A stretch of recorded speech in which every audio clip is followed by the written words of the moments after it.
Hello, my name is Rebecca Nevares, and I'm going to be doing my presentation on Ivan Pavlov and the theory of classical conditioning.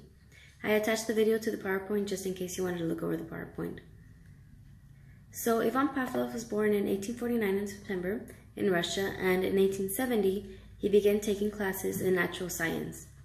In 1904 he won the Nobel Prize in Physiology with his work on the digestive system of dogs. He was not a psychologist, even though he's very well known for his theories in behaviorism. Ivan Pavlov began most of his work by working with the pancreatic nerves, and pretty much he discovered that the nervous system, because of the nervous system, we react certain ways. And around the 1900s, he unintentionally discovered the classical conditioning, even though at that time it was more known as Pavlovian theory. So Pavlov's dogs, which is the name of his study, it included dogs and salivation. And pretty much he was observing how dogs would salivate with different stimulus. First, it was just the food, which of course dogs are going to naturally salivate. And then he slowly added an assistant or footsteps or a bell. And he would see if dogs would salivate because of that. And he discovered that they would. Dogs would, they would unconsciously learn how to salivate when they knew something involved food. Okay, so pretty much here's the picture of the dog.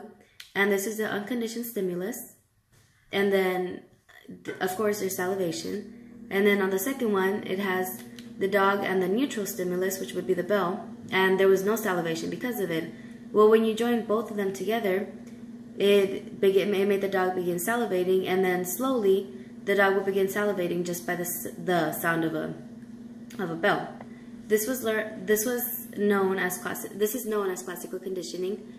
And it occurs when two stimulus are repeatedly paired together, like the bell and the food. Ooh. Okay, well, hopefully you can see that in the PowerPoint. So later on, after Pavlov, John Watson, he perfected the theory, and he perfected the theory of classical conditioning by testing it with a baby named Little Albert. I'm sorry, you can't see that.